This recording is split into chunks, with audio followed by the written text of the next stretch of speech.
Welcome to the Cheeky Traveler Podcast. This is episode 1. I'm your host, Tom Donnelly, and I thank you for joining us. Today we're going to talk to you about adventure traveling.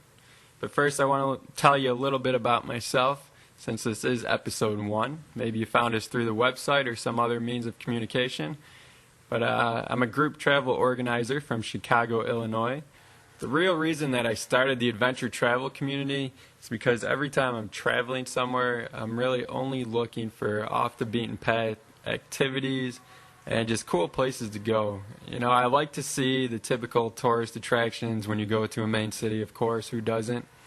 But outside of that, I'm always looking for more. I want to see something more than what people usually see when they go somewhere. And that's what my main goal is every time I visit a city.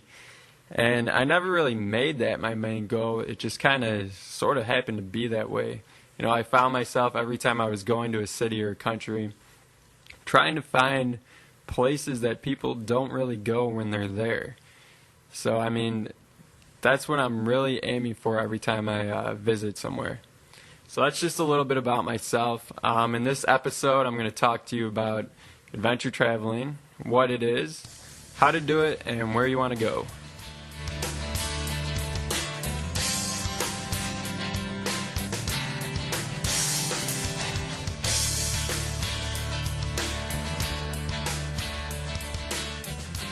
Alright, so the first topic we're going to cover is what is adventure travel? Well, I'm not big into using dictionary definitions, so I'm going to give you my definition and a lot of other adventure travelers' definition. So adventure traveling is going to a city, country, whatever your destination is, not staying in an all-inclusive resort where you're going to sit there, sit at the bar, you get all the free drinks, all the free food, whatever, none of that, because all that's going to do is keep you inside that resort. You're not going to go out, you're not going to explore, only because you've already paid for all that, so why would you spend the extra money? That's not what I'm into. What I'm into is going somewhere, finding a very cool place to stay. I'm not going to stay in an all-inclusive resort. For example, in our upcoming Belize trip in November, the first place we're going to stay is some river cabanas. So there's really only 4 cabanas in this entire place. It's right on a river. I rented out 3 of them, so there's 1 left. Feel sorry for the people that are going to be staying in that one. No, I'm joking.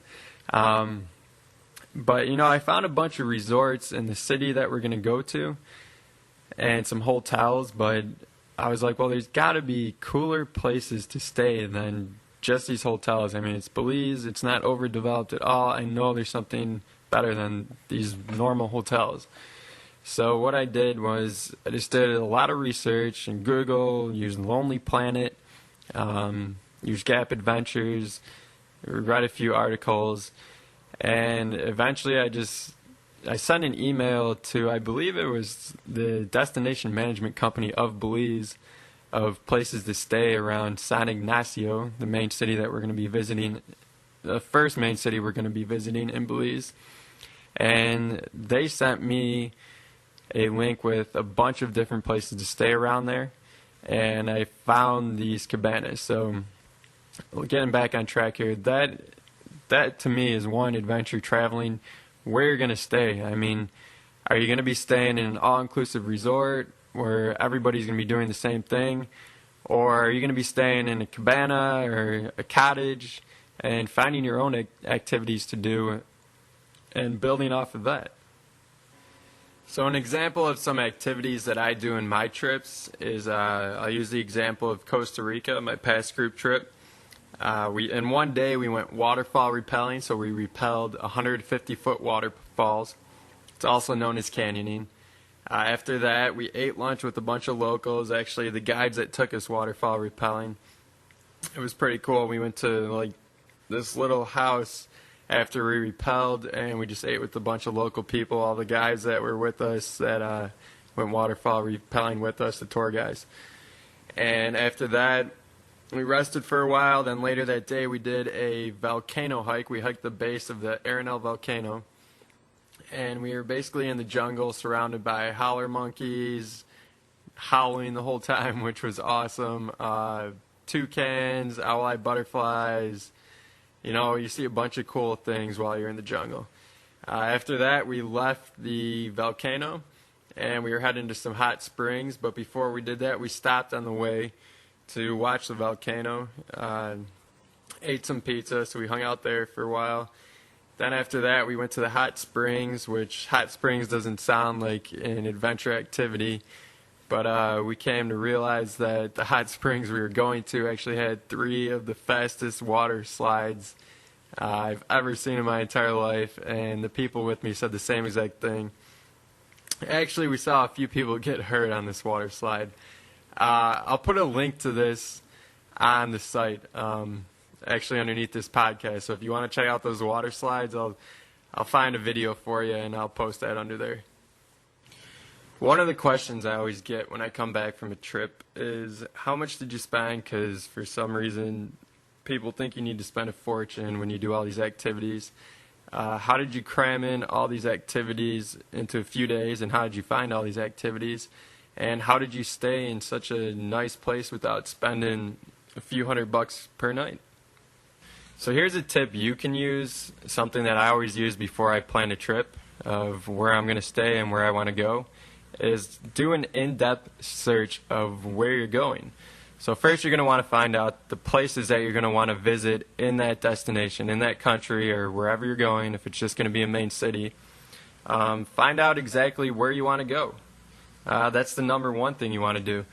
And one way that I do this is I use travel guides.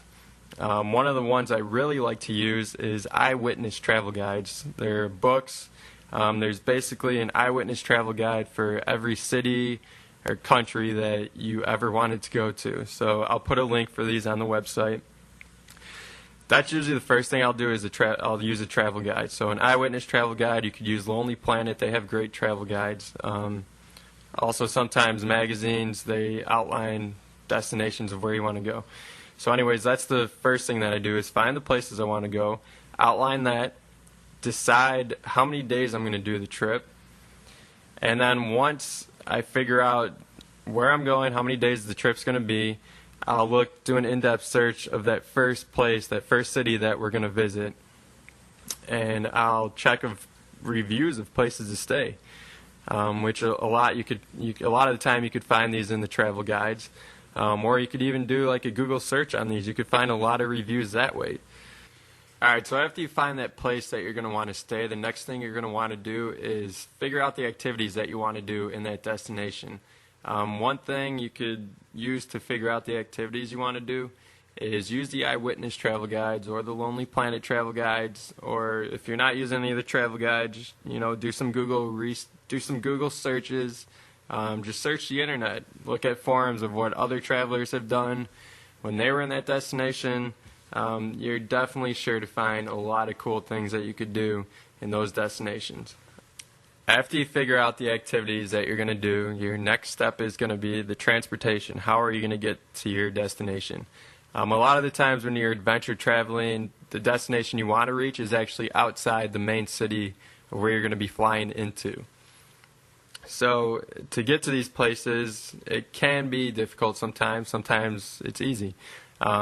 If you're booking through a tour operator, most of the time this will be really simple, and they'll set that up for you. I'll get more in depth into that in a different episode. But if you want to do this yourself, you could hire somebody to drive you guys around, or you could rent a car. If you do that, you're just going to have to map out every place that you're going to visit, and make sure you know where you're going, because when you're in a foreign country, you do not want to end up in a bad place, especially if you cannot speak their language. Believe me, that's the last thing you want to do. That has never happened to me. I've had some bad experiences.